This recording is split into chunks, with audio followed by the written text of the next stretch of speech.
Therapy taught me that actually I don't need to be perfect, I don't need to be busy, and I don't need to be in control. The reality is that some of the deepest habits I had in the past were illusions. Illusions that made me fix every flaw, stay busy all the time, and follow trends not to fall behind. So today I want to share the 4 lessons that help me stop treating myself like a project to fix and start loving myself the way I deserve. Before we jump into the first lesson, I want to quickly mention that every single week I send out an email to my newsletter subscribers with my personal reflections. It's completely free. I leave the link below if you want to join my newsletter community. And if you like to use Notion, I highly recommend checking out my life design Notion template. Inside you'll find pages for habit tracking, goal setting, weekly planning, and a bookshelf tracker to keep all of your books in one place. Alright, so let's talk about the first lesson I learned in therapy. You don't need to be good at something to enjoy it. I've always been a very curious person. I just love trying new things. Like over the years, I've dabbled in a lot of things. Pottery, tennis, singing lessons, and even learning Korean. But the thing is, for a very long time, I felt incredibly self-conscious about trying so many things and never mastering them. I felt like I was inconsistent, I felt like I wasn't serious enough, and therapy was something that helped me realize that joy doesn't need a goal. You don't have to be great at something to let yourself enjoy it. Not everything you love has to become a strength, a side hustle, or a self-improvement journey. Sometimes you just do things just because. And during this whole journey, I also learned that play is a biological need. This idea that play is a biological need comes primarily from the research of Dr. Stuart Brown. If you guys read his book, you'll learn that play isn't just for children. It is a biological necessity that is very important for our nervous system. And yes, the important part of play is that it's non-productive, meaning play for its own sake. There's no goal, there's no metric, there's no improvement agenda. And now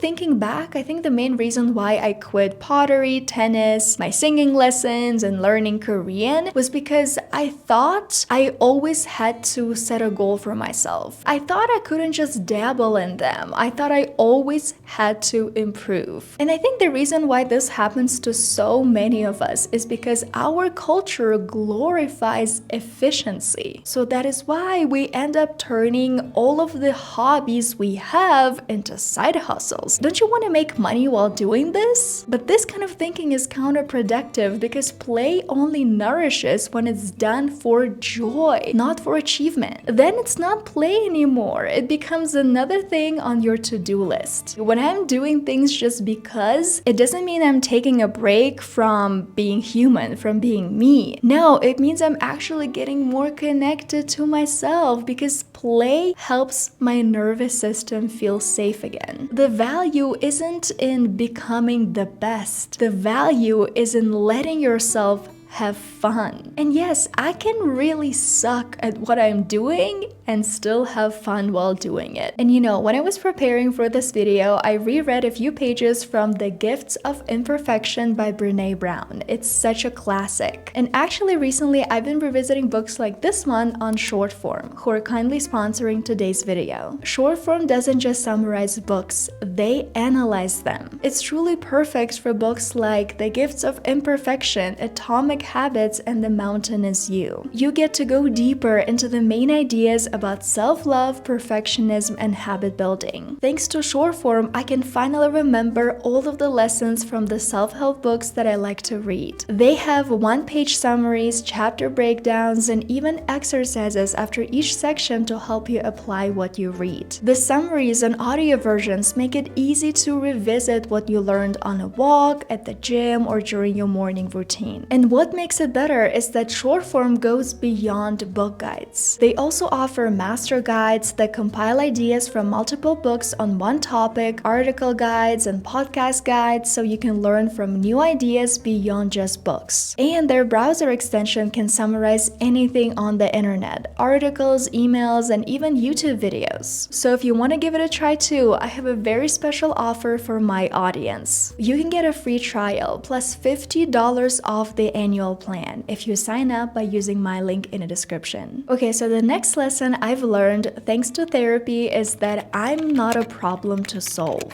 I had this to-do list mentality. I needed to fix my diet, fix my productivity, fix my body, fix my mind. I believed that I was broken, that there was something wrong with me, that I had to constantly fix myself. And this is something that I had to work with for many, many years, realizing that I am whole, I am enough, and I'm not a problem to solve. The reason why I decided to start this conversation is because at some point I realized that fixing myself made me more anxious than free. I was stuck in this performance view of myself, like I was only valuable when I was doing something, when I was fixing myself and improving myself and constantly becoming the best version of myself. But then one day I asked myself this question: what if nothing is wrong with me? Yeah, I know, crazy question, right? And I think here I really want to highlight the fact that yes, there are still things that I would like to work on, like my personal boundaries, my people-pleasing habits. I know there are things I would like to work on, things that are very beneficial to me, like creating personal boundaries. But I'm not approaching this self-improvement from the place of I need to fix myself. Because in the past, I would read self-help books to diagnose myself. Now I read them because I'm curious, not because I'm broken. I want to learn a lot of different things. I have a very curious mind, but I no longer want to nitpick myself. So there is this poem, it's called Wild Geese by Mary Oliver. Let me read it to you. Wild geese, you do not have to be good. You do not have to walk on your knees for 100 miles through the desert repenting. You only have to let the soft animal of your body love what it loves. Tell me about despair, yours, and I will tell you mine. Meanwhile, the world goes on. Meanwhile, the sun and the clear pebbles of the rain are moving across the landscapes, over the prairies and the deep trees, the mountains and the rivers. Meanwhile, the wild geese high in the clean blue air are heading home again. Whoever you are, no matter how lonely, the world offers itself to your imagination, calls to you like the wild geese, harsh and exciting, over and over announcing your place in the family of things. This poem reminds me that we don't need to earn our place through perfection. You are not a project, you are a person. And that is exactly something that I'm reminding myself over and over again right now. Okay, let's talk about this next lesson. There is no trophy for being the busiest person in the room. For a long time, I thought that being constantly busy made me important. Like if a person worked on vacation, I admired them. I thought they were a hard worker, never taking breaks, never resting, always working, and I wanted to be like them. If I skipped meals or told my friends I couldn't meet up because of work, I secretly thought that made me cool. Like I would somehow get a trophy for being the most hardworking person in the room. I wanted to be indispensable. I wanted to feel so needed that things couldn't function without me. At work, I never took breaks. In relationships, I was always the one who wanted to fix things. I was seeking safety through being needed. And here's what I learned. There's no trophy. No one shows up with confetti. No one claps when you burn yourself out, get sick, or ruin your sleep schedule.